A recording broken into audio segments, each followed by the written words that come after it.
Саламатсыздар ма, құрметті білім алушылар? Мен Тажриба Гүлмира Балтасқызы, Сафи Өтебаев атындағы Атырау мұнай және газ университетінің индустриалды технологиялық факультетінің аға оқытушы боламын. Сіздерге қозғалысты ұйымдастыру, көлікті басқару және логистика білім бағдарламасындағы жүк тану бойынша дәрісімізді бастаймыз. Жүк тану пәні жүктердің түрлері мен қасиеттерін, оларды тасымалдау, сақтау және өңдеу ерекшеліктерін, сондай-ақ көлік түрлерінде жүк ағындарын тиімді ұйымдастыру тәсілдерін қарастыратын оқу пәні болып табылады. Жүк тану пәнінің мақсаты мен маңыздылығына келіп тоқтайтын болсақ, мақсаты бұл білім алушыларға жүктердің түрлері, қасиеттері мен ерекшеліктерін таныстыру, жүк тасымалын кезінде қолданылатын технологиялық процестерді үйрету, жүктерді тиеу, түсіру, сақтау, тасымалдау ережелері меңгеру, жүктердің қауіпсіздігі мен сақталуын қамтамасыз ету жолдарын көрсету және де көлік түрлеріне сәйкес жүк ағындарын ұйымдастыруды үйрету болып табылады. Ал маңыздылығына келіп тоқтайтын болсақ, жүк тасымалы бұл экономиканың барлық саласының дамуына тікелей әсер ететін негізгі факторлардың бірі болып табылады. Тасымалдау шығындарын дұрыс ұйымдастыру өндірістің тиімділігін арттырады, жүктерді дұрыс өңдеу және тасымалдау апаттардың шығындарын алдын алады. Одан бөлек халықаралық және ішкі логистикалық жүйелерді тиімді ұйымдастыруға мүмкіндік береді. Бүгінгі бірінші дәрісіміздің тақырыбы бұл жүктердің классификациясы. Көлікте барлық заттар оларды тасымалдауға қабылдап алғаннан бастап жүк алушыға тапсыратын кезге дейін жүктер деп аталады. Жүк тану пәні заттар мен материалдардың тасымалдауға қатысты қасиеттерін, жүктерге қойылатын тарифтерді және олардың пайда болу принциптерін зерттейді. Жүктің тасымалдау шарты мен техникалық құрылымдарын анықтайтын жүктің қасиеттерінің жиынтығы жүктің сипаттамасы деп аталады. Оған физикалық және химиялық қасиеттері, тарасы мен қаптамасы, көлемдік массалық сипаттамасы, сақтау режимдері, артық жүк тиеу мен тасымалдауы, сонымен қатар қауіптілік дәрежесі мен жүкті тасымалдаудың техникалық қасиеттері кіреді. Жүк тану зерттеулері көліктік сипаттамалар мен жүк тасымалдаудың ережелеріне, жүктердің қоршаған ортамен әрекеттесуіне, жүк қаптаулар мен жүкті сақтаудағы шамадан артық салмақ түсіргендегі және тиегендегі сақтаушылығын қамтамасыз етуге негізделген. Қауіпсіздік пен сақтау шарттарына сай тасымалданған жүк тасымалдауға жарамды жүк болып табылады. Жүктің қасиеттері мен оны тасымалдау шарттарын білу, оның бүлінуден, зақымданудан және сапасының төмендеуінің алдын алады. Көлік құралдарын, қоймаларды тиімді пайдалануды және жүк тасымалының қауіпсіздігін қамтамасыз етеді. Жүктерді тасымалдау мен тасымалдауға дайын талаптарды қазіргі республикадағы автокөлік тасымалдарын ережелерімен анықталады. Сонымен қатар жеке ведомстволар мен мекемелер жүк тасымалы сапасын таңдаумен анықталады. Жүктер мен тасымалдарды тасымалдау жағдайларын сипаттайтын салалық белгісіне және элементтеріне байланысты классификациялаймыз. Бірінші әдіс негізгі халықтық шаруашылық салаларындағы жиынтығы бойынша тасымал. Бұл өнеркәсіп, құрылыс, ауыл шаруашылығы, сауда, коммуналдық шаруашылық, пошталық тасымал және тағы басқалар жатады. Автокөлік тасымалының жалпы көлемі тоннамен есептегенде салалық құрылым бойынша өнеркәсіпте 35%, құрылыста 33%, ауыл шаруашылығында 23% және саудада 5%, ал қалған салалар бойынша 4%-ды құрайды. Кешенді көліктік проблемалар институты халықтың шаруашылық салаларын өнім түрлеріне байланысты жүктердің классификациясын жасады. Онда барлық тасымалданатын жүктердің 11 бөлімі бар. Тиеп түсіру жұмыстарын нормалау, қаржыландыру және есепке алу ортақ нормалар бойынша жүктерді келесі топтарға бөлу қарастырылған. Бұл ыдыспен қапталған және даналап тасымалданатын жүктер. Бұған ет, нан өнімдері, ауыр салмақты өнімдер, контейнерлер жатады. Металдар мен металл өнімдері, егін, орман, үйілген, отқа төзімді және көкөністер. Көліктік классификацияның өнімнің сақталуын қамтамасыз ететін, тасуға ұсынылған жүктің түрі мен жағдайына, оларды орау мен тиеп тасу тәсілдеріне байланысты құрылады. Көліктік классификацияда барлық жүктер 3 топқа біріктірілген. Бұл қималы, құрғақ жүктер және жанды жүктер. Әр топ ұқсас көліктік сипаттамалары мен тасымалдау шарттарына қарай бірнеше ішкі топтарға бөлінеді. Сусымалы жүктер теміржол арқылы үйіп тасуға босатылады. Өзіндік қасиеттер мен көліктік қамтамасыз ету шарттарына сәйкес барлық жүктерді 11 топқа жүктеуге болады. Енді жеке-жеке әрбір топқа тоқтап өтетін болсақ, бірінші топқа тез бұзылатын жүктер, яғни қоршаған ортадан жоғары немесе төмен температуралар әсерінен қорғауды талап ететін жүктер жатқызылады. Бұған егін шаруашылығы, бақша өнімдері, бағбан өнімдері, мал шаруашылығы, құс шаруашылығының және балық өнеркәсібінің өнімдері жатады. Бұл жүктерде салмағын жоғалтуға, түсін өзгертуге, күрделі органикалық заттардың төмендеуі мен гидролизіне әкеліп соқтыратын процестер белсенді жүреді. Екінші топ жүктердің ерекшелігі гигроскопиялық болып табылады. Яғни ол дегеніміз ауадағы бос ылғалды өзіне сіңіре білу қабілеті бар деген сөз. Кейбір жүктердің ылғалды өзіне сіңдіруі олардың салмағының, көлемінің, физика-химиялық қасиетін өзгеруіне әкеліп, осылайша тікелей шығынға немесе жүктің бұзылуына әкеліп соқтырады. Гигроскопиялық жүктерге жатады бұл тұз, қант, цемент, мақта және тағы басқа жүктер. Үшінші топқа бөтен иісті тез қабылдайтын жүктер жатады. Олар өнімнің бұзылуына әкеледі. Ондай жүктерге ұсақталған өнімдер, шай, қант өнімдері тағы басқаларын жатқызуға болады. Өзіндік иісі бар жүктер төртінші топтағы жүктер тобына жатады. Оларды басқа жүктермен бірге тасымалдау, сақтау, басқа жүктердің бұзылуына келеді.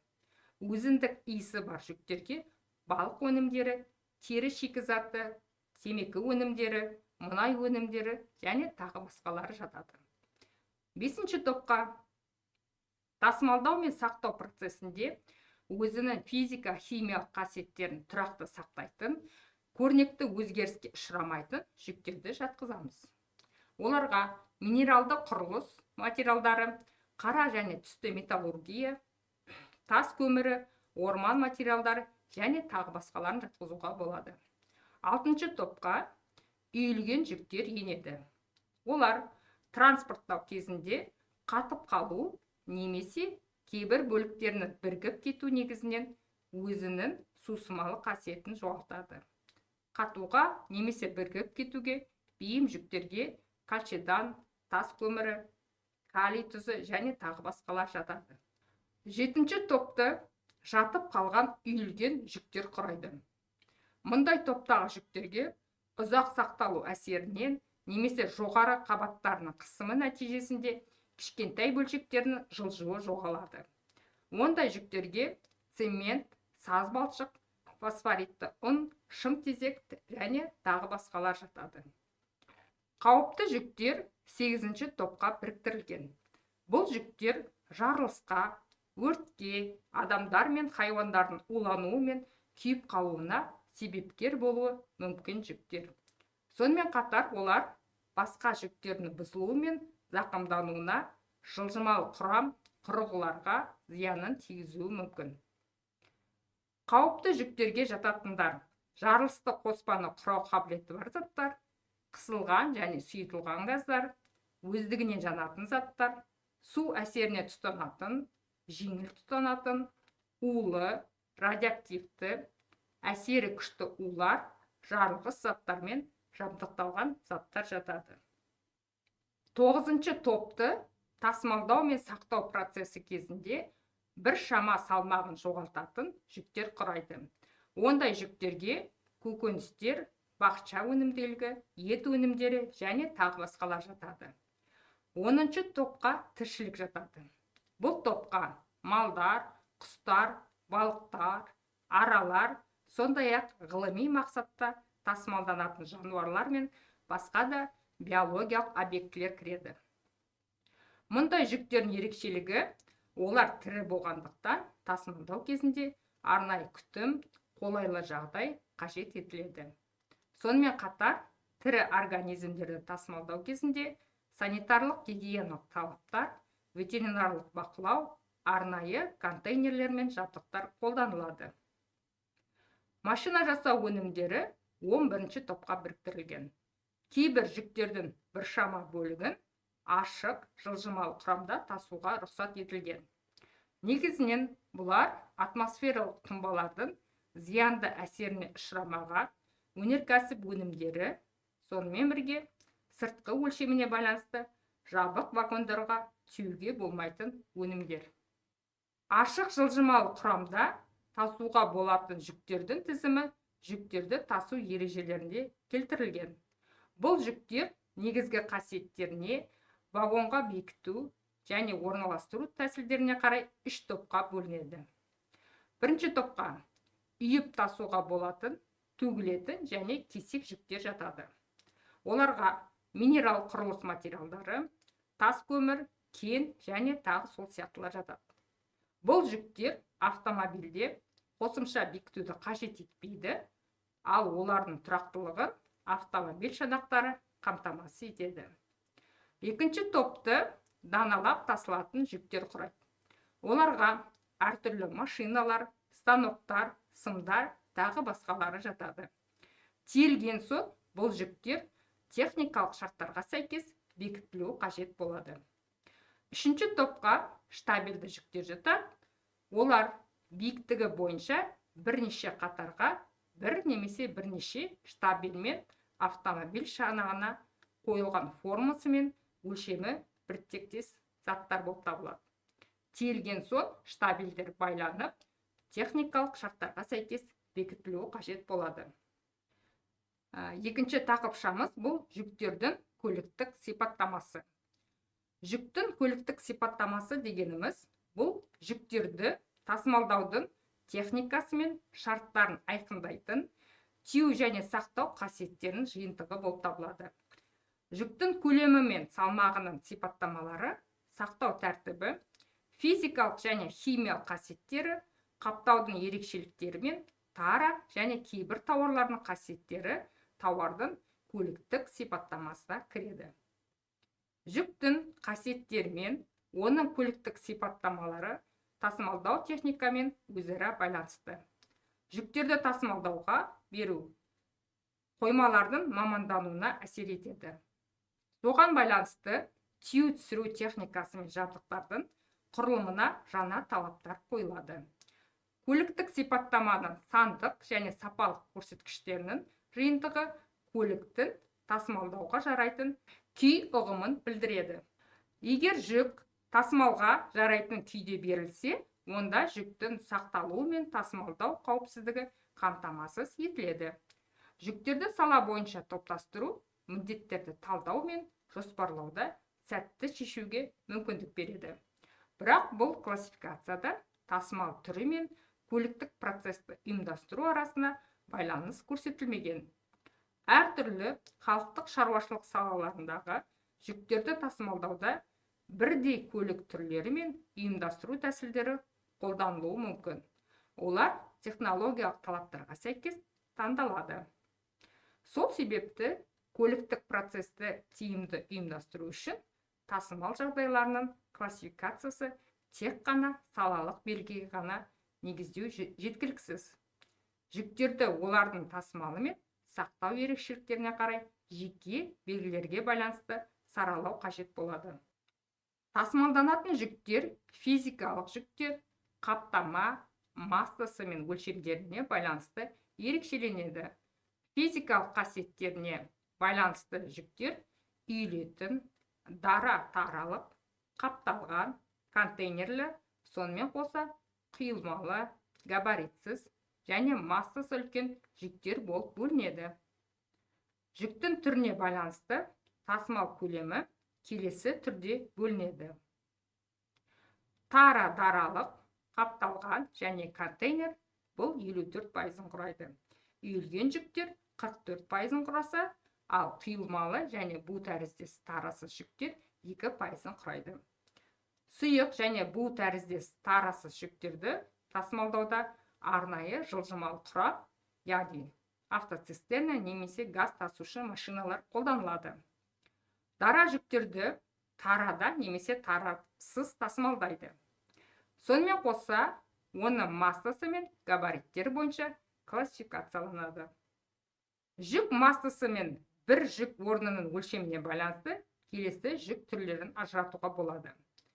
Қалыпты, яғни бір орын массасы 250 килограммға дейін, домалайтындарға 500 килограммға дейін. Ауыр салмақты массасы 250 килограммнан жоғары, домалайтын жүктер үшін бір орын массасы 500 килограммнан асатын, оларды тиеу мен түсіру үшін машиналар немесе механизмдерді қолдану міндетті. Габаритсіз ауыр салмақты жүктер. Оларды тасымалдау үшін арнайы көлікті құрылғылар қажет, жартылай прицептер немесе прицептер. Және ұсақ дара жүк. Ұсақ дара жүктерге бір-бірінен оңай алыстайтын, бірақ үйіліп тиеуге келмейтін жүктер жатады. Олардың негізгі массасы тағам, химиялық және басқа салалар өнеркәсібінің өнімдері. Бұған кейбір құрылыс материалдары, кірпіш, қапталған плитка, металл өңдеу, машина жасау өнімдерінің жеке түрлері жатады. Тиеу түсіру жұмыстарының еңбек сыйымдылығын азайту мақсатында ұсақ дара жүктерді массасы ірілеу жүктермен қосу керек. Ол үшін контейнерлер мен қаптамаларды қолдану керек. Габариттік өлшемдеріне қарай жүктер габаритті, ірі габаритті және габаритсіз болып бөлінеді. Габариттік жүктер деп тасымалданғанда ортақ қолданыстағы жолдардағы габариттік шектерден аспайтын жүктерді айтамыз. Ені 2,5 метр, көлікпен бірге биіктігі 3,8, артқы борттың асылмалы бөлігі 2 метр. Жүргізушілердің еңбек төлемдерінің қағидасы бойынша ірі габаритті жүктерге құрылыс бір орын өлшемі биіктігі бойынша 2 метрден жоғары, ені бойынша 2 метр, ұзындығы бойынша 3 метр жүктер жатады. Габаритсіз жүктер деп тасымалданғанда қабылданған шекті өлшемдерден ауытқитын жүктерді айтамыз. Жол қозғалысы ережесі бойынша габаритсіз жүктер мен үлкен массалы жүктерді тасымалдауға қосымша талаптар қойылады. Тасымалдау жағдайлары мен сақтау шарттарына байланысты тез бүлінетін және антисанитарлық болып бөлінеді. Қоршаған ортаның әсерінен қорғау шарттарына байланысты атмосфералық жауыннан, температуралық әсерлер, соққы мен тиеу түсіру кезінде ерекше жағдайларда қажет ететін жүктер деп бөлінеді. Жүктің көліктік қасиеттері. Әр жүктің өзіне тән көлікте тасымалдау ерекшеліктерін анықтайтын физикалық, химиялық көрсеткіштері, көліктік массалық көрсеткіштері және қауіпсіздік дәрежелері бар. Жүктің құрылымдық қасиеттеріне тара мен қаптама көрсеткіштері бірігіп, жүктің көліктік қасиеттерін түсінігін құрастырады. Жылжымалы құраммен тасымалдау, тиеп түсіру сақтау режимін және осы операцияларды орындайтын техникалық құралдарға қойылатын талаптарды анықтайды. Тасымалданатын жүктің сандық есептемесі үшін және жүкті қоймаға, вагонға немесе контейнерге орналастыру бойынша мәселелерді шешкенде жүктің өлшемі, көлемдік массасы, тығыздығы, салыстырмалы көлемі, салыстырмалы тиелу көлемі, өзінен өзі сырғанау бұрышы және жүктің гранулометриялық құрамы маңызды рөл ойнайды. Келесі тақырыпшамыз бұл жүктің өлшемі. Таралық және дана жүктерінің өлшемі ұзындығы, ені, биіктігі, диаметрі массасы және көлемі болып табылады. Бұл өлшемдер вагон сыйымдылығын және жүк көтерімділігін дұрыс қолдануын есептеу кезінде қолданылады. Көлемдік масса 1 метр кубтағы жүктің массасы, яғни өлшем бірлігі тонна бөлінген метр куб. Темір жолда бидайдың стандартты көлемдік массасы кезінде натурлық масса деген термин қолданылады. Жүктің тығыздығы бұл 1 метр кубтағы жүктің массасы. Тығыздылық өлшем бірлігі килограмм бөлінген метр куб. Бірақ темір жолда тонна бөлінген метр куб өлшем бірлігі қабылданады. Гранометриялық құрамы жүктің бөлшектерінің өлшемі бойынша құрамы болып табылады. Мысалы, көмір болса 100 мм-ден үлкені 15 тонна, 100 бен 50 мм аралығындағы 44 тонна, 50 мм-ден кіші бөлшектер 4 тонна деп бөлуге болады. Бұл көрсеткіш бастырмалы және үйінді жүктерді кеп түсірген кезде маңыздылығы зор. Жүктің өзі жату бұрышы жерге немесе платформаға түсірілген жүктің өзінен өзі жайылуы және жату енісі жүктің түріне және дымқылдығына жағдайына байланысты болып келеді. Дымқылдық шамасы көбейген сайын жату бұрышы да өседі. Жүкті тиеу түсіру және қоймалық жұмыстарды өнеркәсіптік түйіндерде механикаландыруға жалпы зауыттық қоймаларда, орталықтандырылған базаларда, жүкті сақтау аулаларында немесе сала аралық аудару базаларында өңделген жүктерді шоғырландыруға жетеді. Негізгі белгі бойынша тасымалданатын жүктер үйілмелі және даралы болып бөлінеді. Үйілмелі немесе ақтармалы жүктер әртүрлі салмақтағы кесекті, астықты, ұнтақ, шаң тәріздес материалдар сақталғанды және араласқанды бос тиеу болып саналады. Үйілме жүктер кесектелігімен, тығыздығымен, дымқылдылығымен, табиғи еніс бұрышымен, жылжымалы бөлігімен, кесу қабілеттілігімен, мықтылығымен, коррозиялығымен, жабысқақтылығымен, улылығымен, жарылу қауіптілігімен, қабілеттілігімен, өзінен өзі жануымен, басылып қалуымен, қатып қалуымен сипатталады. Осы құрылғылардың әрбірі машинаның түрін, өлшемін, жүкті тиеу кезінде ескерілуі тиіс болады. Үйілме жүктің кесектілік немесе ұсақтылық құрылымы деп, оның бөлшектегі ірілік бойынша сандық таратылымын атаймыз. Жүктің тығыздығы деп, оның салмағының белгіленген көлемге байланысын атаймыз. Үйілген жүктің ылғалдылығы жүктегі сақталған удың салмағы. Плюс 105 градус Цельсий температурада жүкті кептіру кезінде байқап білуге болады. Кептірілген жүктің салмағына байланысын атаймыз. Үйілме жүктің табиғи еніс бұрышы деп, бос үйілме жүктерден пайда болған конус арасындағы және көлденең жазықтағы бұрышты айтаймыз. Бұл бұрыш бөлшектерді жүктердің өзара жылжуына байланысты. Ол қанша көп болса, табиғи еніс бұрышы аз болады. Түрпілі деп, үйілме жүк бөлшектері құрылымының өшуі. Олардың қозғалыс кезінде жалғасуы, науа, жолақ, шынжыр тоспасы бар, басқа да машина тасымалдайтын ұқсас детальдардың жұмыстық жоғарылығын аталады. Жүк бөлшегінің мықтылығы сығу кезінде жүк үлгісінің тығыздығы анықталады. Тасымалданған жүктерді жарылу қауіптілігі, өзінен өзі жануы және улылығы көліктік құралдарды жобалау кезінде міндетті түрде орындалатын арнайы техникалық жағдайлар бойынша ескеріледі. Басылып қалу бұл үйілме жүктердің кейбір бөлшектерін ұзақ сақтау кезінде жылжымалықты жоғалту қабілеті. Бұл әсіресе жүктерде, бункерде, конвейер қаптамасында және ұқсас сыйымдылықта сақтау кезінде қолайсыз болып көрінеді.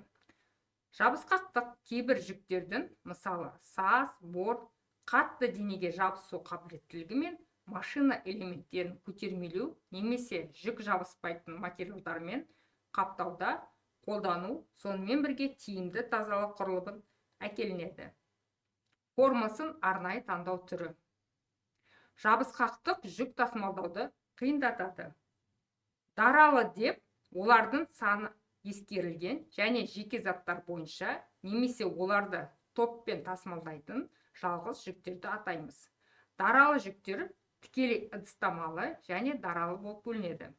Тікелей даралы жүктерге әртүрлі жалғыз заттар, машинаның детальдары немесе тораптары, сонымен қатар азды көпті біртекті, ірі және орташа өлшем бойынша белгіленген формадағы заттар, кейбір толып жатқан жүктер жатады.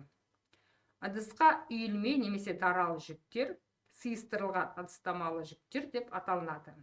Өнеркәсіптік ыдысты заттар жүктердің өлшемдері мен түрлері мемлекеттік стандартпен анықталған. Өнеркәсіпті ыдысты қолдану конвейерлік құрылғылармен толықтырылған. Көліктік әрекеттестігі мүмкіндігін айтарлықтай ұлғайтады. Шанақтың көлемін қолдану коэффициенті жүк түріне байланысты қолданылатын кузовтың нақты көлемінің оның толық геометриялық қаптамасын көлеміне қатынасы. Ол тиеу биіктігіне, жүктің геометриялық өлшемдеріне және шанақтың геометриялық еселігінің өлшемдерімен анықталады. Бортты мүмкіндік тиеуі жоғары болғанда, кейбір жүктерді тасымалданғанда шанақтың қолдану көлемінің коэффициенті бірден асуы мүмкін. Ақтармалы жүктердің тасымалы ұйымдастыру кезінде өзі түсіргіш автокөлікті тиеу мүмкіндігінің дәрежесін дұрыс анықтап алу қажет. Механизацияланған тиеу кезінде пирамидалар жоғарылау пайда болады.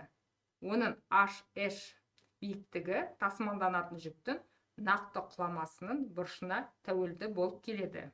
Жүктің көліктік сипаттамасы. Жүктерді тасымалдаудың техникасы мен шарттарын айқындайтын тиеу және сақтау қасиеттерінің жиынтығы. Жүктің көлемі мен салмағының сипаттамалары, сақтау тәртібі, физикалық және химиялық қасиеттері, қаптаудың ерекшеліктері мен тара және кейбір тауарлардың қасиеттері тауардың көліктік сипаттамасына кіреді. Жүктің қасиеттері мен оның көліктік сипаттамалары тасымалдау техникасымен өзара байланысты. Жүктерді тасымалдауға беру қоймаларды мамандандыруына әсер етеді. Соған байланысты тиеу түсіру техникасы мен жабдықтардың құрылымына жаңа талаптар қойылған. Көліктік сипаттаманың сандық және сапалық көрсеткіштерінің жиынтығы көліктің тасымалдауға жарайтын күй ұғымын білдіреді. Егер жүк тасымалға жарайтын күйде берілсе, онда жүктің сақталуы мен тасымалдау қауіпсіздігін қамтамасыз етеді.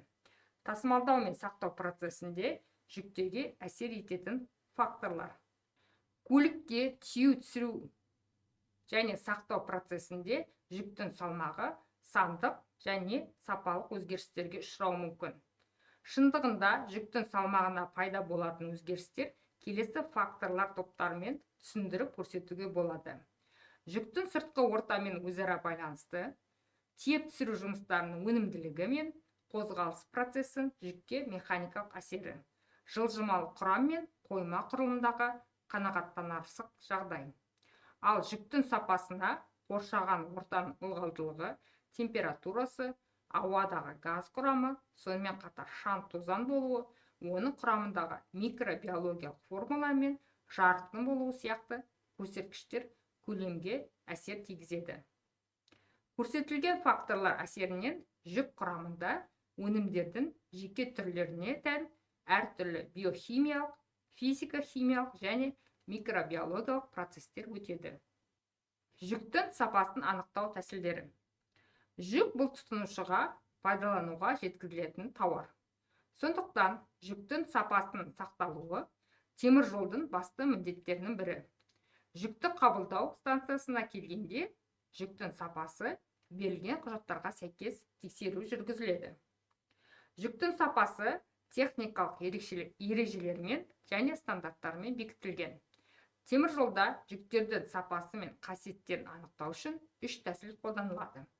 Бұл тәжірибелік, табиғи және органолептикалық тәсіл. Органолептикалық тәсіл адамның есептеу, көру, иісін сезу арқылы анықталады. Осылайша тара мен жүктің сыртқы түрі, гранометриялық құрамы, түсі, қаттылығы, майысқақтығы, кірленгіштігі және басқа да көрсеткіштер анықталынады. Бұл тәсілдің артықшылығы қолдануы қиындықсыз, тез орындалуы, ешқандай құралдың көмегінсіз көп шығын жұмсамауы. Ал кемшілігі бұл субъективті бағалану, жүкке сапалы баға бермеу. Тәжірибелік іздестіру үшін әр жүктің партиясын арнайы құрылғымен, аппаратпен, реактивпен үлгі алынады. Алынатын үлгі мемлекеттік стандарттарына сәйкес алынуы тиіс. Жүктің тәжірибелік іздестіруіне келесі түрлер қолданылады. Механикалық. Олардың майысқақтығы, созылғыштығы, қимылға қарсы тұра алуы, оралуы және үзілуі. Физикалық тығыздығы, ылғалдылығы, ұштану температурасы және қату температурасы. Оптикалық, табиғи және ішкі құрылыстарын оптикалық приборлармен тексеру. Химиялық, заттың құрамы, оның әртүрлі ортада активтілігі. Биологиялық, оның тірі организмде болуы және жойылуы. Рентгенскопиялық, жүктің ішкі бөлінуі, ақауын анықтау үшін рентген сәулесімен жабдықталған құрылғылар қолданылады. Табиғи тәсілде әртүрлі өлшеуіш құрылғылар қолданылады. Практикада жүктің сапасын бағалауда көбінесе кешенді әдіс қолданылады. Яғни ол органолептикалық, лабораториялық және табиғи әдістің элементтері біріккен түрінде болады. Жүктің физикалық қасиеттері, гранометриялық құрамы, сусымалылығы, кеуектілігі, морт сынғыштығы, шаң жұтқыштығы, шаң шашыратқыштық, абразивтілік, кептесу, бөлшектерінің өткір болуы және тағы басқалары. Сусымалық ол төгілмелі және тиейтін жүктің ауырлық күштің немесе сыртқы динамикалық ықпалдың әсерінен жылжытуға қабілеттілігін айтамыз. Сусымалық табиғи ауытқу бұрышымен ығысу кедергілермен сипатталынады. Кеуектілік оның ішкі бос тесік және капиллярларының мөлшерлерін және бар екендігін көрсетеді және кеуектілік коэффициенттерімен бағаланады. Морт сынғыштық кейбір жүктердің механикалық әсер кезінде елеулі пластикалық деформацияға қарамай күйреуі. Морт жүктерге шыныдан жасалған бұйымдар, керамикадан, шифер, радио, видео, телеаппаратуралар жатады. Ал кейбір заттар төмен температурада морттық күйге түсуі мүмкін. Мысалы, қалайы -15 градус Цельсий температурасынан төмен жағдайда, ал резина -45-50 градус Цельсий температура кезінде мортты болып келеді. Шашыратқыштық жүктердің ұсақ бөлшектерінің ауада қалықтап тұруы және елеулі бір қашықтықта ауа ағындарымен тасымалдануы. Осыған бір айқын мысал бұл цемент көмірді тасымалдау кезінде шаңдануы. Шаңның қоршаған ортадан газды, парды, реактивті заттарды өзіне сіңіріп алу қабілеті жоғары. Жүктерді шаңдатуын алдын алу үшін жылжымалы құрамды, тараны, орауышты жетілдіру қажет. Жүктердің үстін пленкамен жабу керек және қоймада фильтр орнату қажет болады. Шаң жұтқыштық жүктердің қоршаған атмосферадан шаңдарды жеңіл жұту қабілеті. Шаң жұтқыштықтың материалдардың бұзылуына әкелуі мүмкін, немесе өнімді өндірісте қолданар алдын ала шаңнан тазалау қажеттілігін туындауы мүмкін. Бұлар талшықты материалдар, маталар, теріден жасалған заттар жатады. Абразивтілік жүктердің жылжымалы құрамының, түйіп түсіру құрылғыларының, қоймалардың тиіп тұрған бетін қажауы. Мұндай жүктерге цемент, құрылыс материалдары, апатиттер, бокситтер, кремний қышқылы жатады. Кептелу бункер силостың жылжымалы құрамның шығатын тесіктеріне жиынтықтың кептеліп қалу процесі. Дымқылдылығы жүктің құрамында судың көп болуы. Гигроскопиялығы жүктің ауаның құрамында суды сіңіріп алу қабілеті. Оларға мысал ретінде сөндірілмеген әктас, кальций карбиді, тұз, қант, мақта жатады. Тұтқырлығы сұйық жүктің сыртқы күштердің әсерінен бір-біріне қозғалуына кедергі көрсету қабілеті. Мысалы, мұнай және тағы басқа жүктер. Бөлшектердің өткір болуы жүктің бөлшегінің сыртқы күштердің әсерінен қайралуы, үшкірленуі. Бұл қасиет таспалы конвейерге жүкті бункерге түсіру кезінде өте маңызды болып табылады. Өйткені өткір материал конвейер таспасына кесіп жіберуі мүмкін. Қызуы сыртқы күштердің әсерінен. Жүктің температурасын өсуі жыл мезгіліне, көлік түріне, тасымалданатын және сақталатын жүк түріне тікелей байланысты. Жүктердің табиғи азаюы. Жүкті сақтау және тасымалдау кезінде олардың массасы азаяды. Барлық тасымалдау операциялар толық және дұрыс көлемде орындалғанымен де бұл құбылыстың алдын алу мүмкін емес.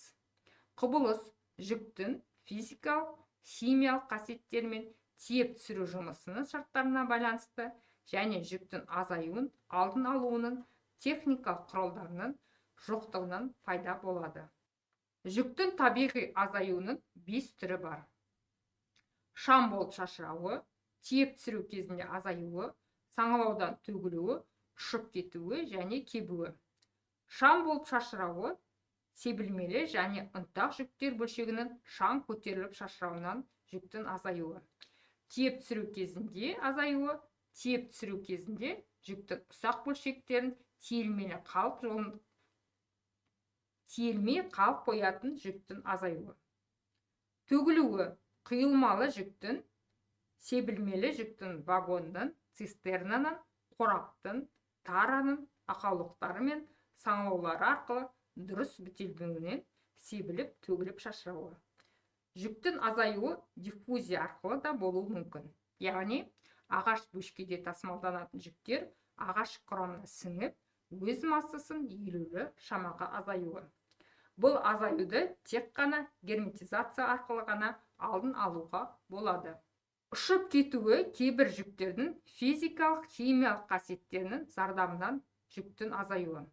Ұшып кету қасиеті бар құйылмалы жүктерге мұнай өнімдері, сығылған газдар, химиялық өнімдер, спирт, эфир жатса, ал құрғақ жүктерге нафталин, корица, ванил жатады. Ұшып кетудің алдын алу үшін герметикалық тарада тасымалдау керек. Кебуі жүктің құрамындағы ылғалдың буланып ұшып азаюы. Кебу құрамында су бар жүктерде болатын процесс.